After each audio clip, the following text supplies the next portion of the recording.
Howdy, folks.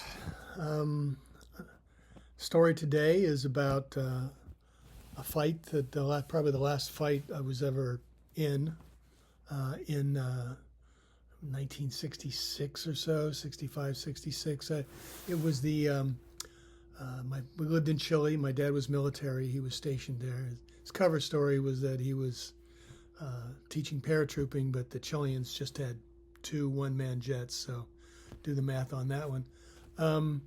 Anyway, so I was at this British boys' school for 3 years. It was a great, cultural exchange kind of thing for me. The first year and a half, everything was under the British system, and the second year and a half, they ended the British thing they called common entrance, and they ended that, and I ended going into the Chilean system. I think, the only American who stayed that year. Most of the other Americans ended up going to a different school, someplace, an American school. The first day that I was of the new year, at lunch, I was approached by a very large Chilean classmate who informed me that it was necessary for me to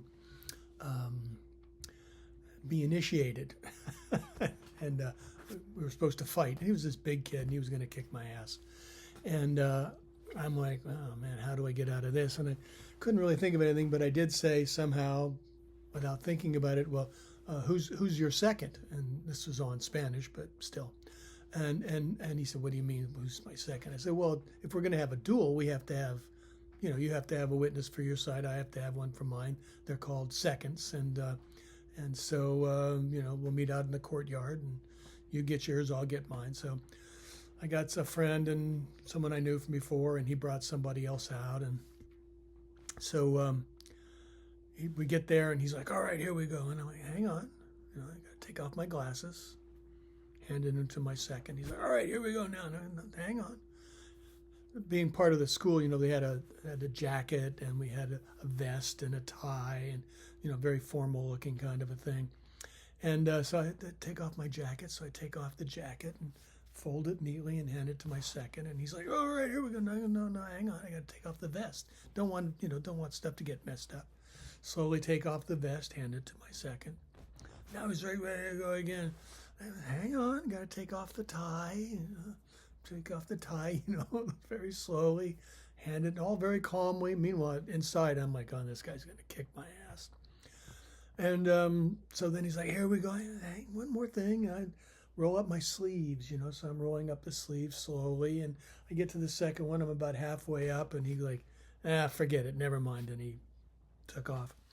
And the only thing I can figure is that, because he was going to kick my ass, he was big, he didn't have to worry about that, is that I must have stumbled into a way to get his adrenaline up and then down and up. And then by the time I was rolling up that last sleeve, I guess he ran out of adrenaline and didn't have whatever it was that he needed to have to fight with. So it's possible he was unnerved by my great acting, because it was acting, because I knew he was going to kick my ass.